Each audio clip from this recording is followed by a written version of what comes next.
The rattlesnake strikes, sinking its fangs through the furry carapace of the tarantula. It writhes briefly on the golden sands, then goes limp. The desert is a brutal place. Here, it's eat or be eaten. A man walks through a remote desert landscape, a pack on his back. The sun dips down over the horizon, a welcome reprieve from the heat, but bringing its own new threats. The dangers of the day may be gone for now, but the dangers of the night are just beginning. As he walks, he hears a strange sound behind him. He turns, and by the dim light of the moon, he sees a mound of sand advancing toward him, as if blown by a storm, but there's no wind blowing. Frightened, he tries to run, but the dune gains on him until he is completely submerged. After a moment, the sand disperses, revealing nothing left but a skeleton. The dune travels off into the distance, disappearing from view. The desert is an unforgiving place for a traveler. The days are hot and dry, baking you with the relentless heat of the sun. The nights are cold and just as inhospitable as the desert's wild inhabitants come out of hiding, ready to attack any perceived threats or invaders. The year is 1908, and a cavalry troop on their way back to base are getting a crash course in just how brutal the Arizona desert can be. The trip has taken longer than anticipated, and their horses are growing sluggish from thirst, trudging slower and slower through the dust and sand. The soldiers' eyes sting from the sun, the sweat, and the lack of proper sleep. They need a place to hang their hats for the night, to have a hearty meal and a tall glass of water, and maybe something stronger too after all this trouble. As if in answer to their prayers, the men suddenly spotted a faded sign for a town further down the road. Only 1 mile left to Fredericksburg, it said. They would be able to reach the town by sundown, a welcome reprieve from sleeping on the ground and watching their supplies dwindle day by day. The mile seems to stretch on forever, but they persist and reach their oasis, the town of Fredericksburg. They aren't exactly expecting a welcome parade upon their arrival, but they're still shocked by how tepid a reception is waiting for them. Here they are, members of the Army Cavalry, and no one comes out to greet them, or even to see who the strange men in uniform on horses might be. As a matter of fact, the men don't see anyone at all, not one single soul. They stop in the middle of the town square, climbing down from their horses, and call out, shouting at the top of their lungs. Still, no doors fling open, no windows are cracked, and no one comes to see what all the commotion was. The only evidence that anyone was ever there at all is the buildings themselves, and a few handwritten signs posted throughout the area. The signs are all in German, and none of the soldiers can speak enough German to read them. If they could, they would probably leave the town as quickly as possible, hop on their horses and gallop away until it vanishes from view. But they can't, so they don't. One of the men suggests that the town is abandoned, that it's become a ghost town. The more they see of the town, the more they think he might be right. The buildings are still in good condition, but there's no one inside. It's as if the entire town got up one day and decided to leave it all behind. Then, it sat untouched until the cavalry came. So one of the other men wonders, what should they do? The plan doesn't have to change, another one suggests. A night's sleep in an abandoned town is far better than another night of setting up camp and sleeping on the ground. Near the edge of town, they find a tavern and an adjoining hotel. There may not be any staff or other lodgers, but there's a stable for the horses, plenty of beds, and a few unopened bottles behind the bar. That's more than enough for the night. So they tie up the horses, have a few drinks, sing a few drinking songs, and settle in for what is sure to be the best sleep they've had in many, many days. They're so exhausted and so relieved to find shelter that they don't stop for one moment to wonder what might have caused the residents of Fredericksburg to abandon their homes all at once. Ghost towns don't come out of nowhere, after all. Ghosts have to be made. But exhaustion is a powerful thing, and the allure of a soft, if dusty bed is hard to resist when one's bones are aching and eyelids are growing heavy. So instead of asking questions, they sleep. A deep, blissfully ignorant sleep. A few hours later, one of the men suddenly wakes, jolted from slumber by a horrible high-pitched neigh. One neigh quickly becomes a chorus as more voices join in. The horses, something's wrong. He jumps out of bed and runs down to the stable, expecting to see a rattlesnake or a coyote, or perhaps a thief who snuck into town to loot the empty houses. What he finds is far more disturbing than he ever could have anticipated. The horses are in a state of sheer panic, stamping their hooves and tossing their heads back, eyes rolling wildly in their sockets. As he attempts to find the source of their terror, the man realizes that there are fewer horses in the stable than there were when the men went to bed. Did the others somehow escape? He turns to inspect the stable and sees 7 piles of clean, white bones where there once were horses. 1 pile of bones for each missing horse. It's impossible, but he's looking at it with his own eyes. Something was in here with the horses. It attacked, and it devoured them whole and left only the bones behind. What sort of creature could have done this? None that he wants to meet, that's for sure. There isn't anything in the stable anymore, no threat that he can see. He needs to get back inside and warn the rest of the men before whatever did this decides to come back. The other soldiers aren't thrilled to be woken up in the middle of the night, and they're even less thrilled when they hear the wild story of what the man saw down there in the stable. But still, they've never seen him so afraid. So they reluctantly pull themselves out of bed, and some of the less bleary-eyed men agree to join him in investigating the situation. While they head down to the stable to look for potential danger, the rest of the men roll back over in bed and close their eyes. No use losing sleep over a situation that's as good as handled. They'll take care of the snake or would-be thief or what have you, and come morning, it'll all be fine anyway. Down at the stable, the horses have calmed down. Whatever preyed on the 7 horses reduced to bone, it's gone now. But even though the horses have stilled, the soldiers do not feel comforted. There's still the mystery of what could have done this.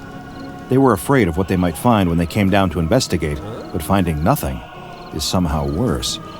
They were only asleep for a matter of hours before the horses started screaming. What manner of beast or man could have done away with 7 horses in that time? There isn't an animal they can conceive of capable of feeding so efficiently.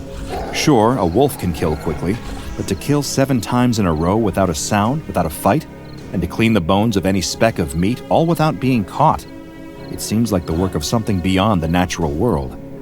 One of the more superstitious soldiers, pale and trembling, suggests that the abandoned town must be haunted by a vengeful and hungry spirit. It demanded an offering in exchange for their trespassing here, and took the horses as a sacrifice.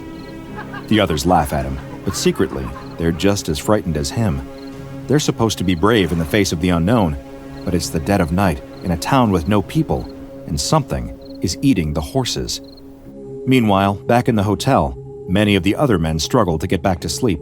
They're exhausted, the remnants of sleep still clouding their eyes and weighing down their heads, but the insistent, nervous pounding of their hearts is keeping them awake.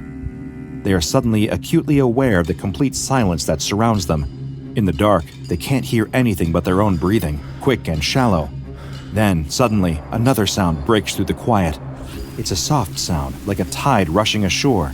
Sand on sand, the flow of something. A gentle, scraping sound. What is that? Could it be the wind? Doesn't sound like any wind they've ever heard. For one thing, it's coming from inside the building. For another, it's getting closer. One curious soldier climbs out of bed to seek out the source of the noise. He opens the door to his room, squinting to make out shapes among the shadows. At first, he thinks the motel must be flooding. Something's pouring into the hall, spilling across the floor and flowing closer and closer. But as it approaches, he sees that it isn't water at all. It's sand. He can't see where it's coming from or how it came into the building in the first place, but that doesn't matter. It's slowly filling the building, and more importantly, it seems to be headed straight for him. Instinctively, he jumps back into his room, slamming the door shut to block the flood of sand. But he didn't account for the crack under the door. And as he watches, the sand begins spilling into his room from beneath the door.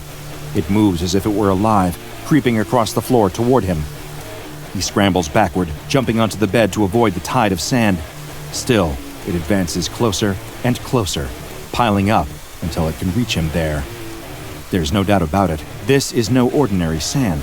It isn't just filling the room at the urging of gravity or some sort of indoor storm. It's deliberately creeping, advancing, hunting. He glances around the room, desperate for a means of escape, but there's nowhere to run. The only way out is the door, blocked by the ever-increasing tide of sand. It rises to the height of the bed, spilling onto the mattress and preparing to engulf him. He isn't certain what will happen to him when it does, but he's looked death in the face enough times to recognize it on sight. The sand is covering his feet now, climbing up his legs, ready to cover his body and swallow him whole. He opens his mouth to scream, and sand pours through his lips, filling his throat and lungs. He collapses onto the bed under the weight of the assault, and he disappears. One of the sleeping soldiers wakes to the sound of a scream from the next room. He goes to sit up, but finds his arm is strangely heavy. He looks over and is shocked to see that his arm is covered with sand. And the sand is moving, undulating on his arm like a swarm of tiny creatures. He tries to shake them loose, but for some reason, his arm feels paralyzed. With his other hand, he swipes at the sand, brushing it away as quickly as possible to reveal the arm beneath. When he can see it, he wishes he couldn't. Bone, a skeleton hand poking from beneath the sleeve of his nightshirt. He flies into a blind panic, stumbling out of bed, his bone arm dangling useless at his side, and fumbles with the doorknob, desperate to escape. But the sand is relentless, already swarming around his feet and weighing him down. Before he can take a single step out of the room, the swarm of sand overtakes him, and he is buried in a living grave. Throughout the hotel, once thought to be abandoned, but now clearly occupied by something hungry, the men flee their rooms, abandoning belongings to the flood of sand. As they run, they see more and more sand pouring into the walls like waves and waves of water ready to drown them. They pull on their boots to protect their bare feet and sprint as fast as their legs will carry them, jumping and weaving around the piles of sand to avoid being eaten until they make it outside. There, the other men have begun to prepare the horses, the horrified screams from inside having served as a pretty clear indication that it is time to take their leave. As they mount their horses and prepare to flee, they realize that 4 men are missing from their ranks. One soldier suggests that they run back inside, perform a rescue mission, and try to recover the missing 4. But it is obvious that no one wants to step foot back into that sandy den of death. They don't want to leave any men behind, but the choice is between 4 men and all of them. The sight of another wave of sand pouring through the hotel's door makes up their minds for them, and they climb onto their horses, some riding 2 men to 1 horse, and gallop out of Fredericksburg into the night. The 4 men lost to the sands will never be seen again, joining the rest of Fredericksburg's ghosts. Though it wouldn't be classified for many more years, these unfortunate men had encountered the deadly appetite of SCP-165. SCP-165's organic component resembles a typical parasitic mite, each instance of which is 750 micrometers in length, with 8 legs and the genetic structure similar to that of a house dust mite. The main difference between these organisms and the dust mites they resemble is their hermit-crab-like tendency to attach grains of sand to their backs for an as-of-yet unknown purpose. The creatures travel as a colony, numbering in the hundreds of billions or even trillions, giving the appearance of a large dune of sand. In spite of their tendency to move as a pack, SCP-165 instances do not cooperate with one another. Instead, they act in competition with each other, fighting over food with an insatiable appetite. Much like mosquitoes, these mites detect their prey by sensing carbon dioxide and sugars in the air. Once this prey has been sniffed out, the mites will use their legs to climb over each other, rolling toward their target until they have enveloped it. The bite of SCP-165 releases a numbing chemical toxin, similar to the toxins found in mosquito and flea bites. The subject will be unable to tell that millions of mites are biting at their flesh until it is far too late. The swarm stripping them down to the bone in minutes. This numbing effect works so well that some victims have been completely devoured in their sleep without ever once waking up. The SCP-165 mites are nearly invulnerable, resistant to all but the deadliest pesticides. They do, however, avoid heat, seeking shade whenever available and being the most active at night. They show a preference for large, sleeping prey. This dislike for heat and apparent vulnerability to it is the most useful method for containing the mites. While investigating the initial discovery of SCP-165 by the SCP Foundation, I discovered an addendum to the official file. Though some portions had been redacted for, I presume, security purposes, I was able to piece together the most relevant information. From what I can surmise, the United States government has been aware of the existence of SCP-165 for at least 80 years. The mites were first discovered in Fredericksburg, Arizona, a forgotten town formerly populated largely by German immigrants. This town is also, I must note, located in the Tule Desert near the Goldwater Air Force bombing range. Fredericksburg was founded in the late 1800s, and by 1908, it had become a ghost town. Its sudden, strange emptiness was discovered by a passing cavalry troop, who quickly discovered that there was a reason for the disappearance of Fredericksburg's inhabitants. This much I essentially already knew. What I didn't know, however, is that the United States government attempted to exterminate SCP-165 in the late 1950s. In fact, this goal is attributed to the creation of a bombing range in the area, though I was unable to officially confirm this. The bombing range and its subsequent use was able to successfully reduce the population of SCP-165. However, the explosives were insufficient to completely eradicate the threat. So, in the late 1980s, the SCP Foundation opted to intervene and deploy a ground cleanup and extraction team. Mobile Task Force Epsilon 9, aka Fire Eaters, was dispatched to Fredericksburg to extract and contain SCP-165 by any means necessary. Upon entering the decrepit town, the task force was met with an ominous sight. Vacant buildings lined the streets, left in disrepair but otherwise untouched. The only sign that life was ever there at all was the bones, animal and human alike, littering the dusty ground. One MTF member spotted a sign, hand-lettered in German, reading, Vorsicht vor dem kriechenden hungrigen Sand. Though he didn't speak German, one of his fellow task force members did, and translated it for the others. Beware the creeping, hungry sands. With this ominous warning in mind, MTF Epsilon 9 advanced into a nearby house to investigate. There, they found the floors completely covered with mounds of sand.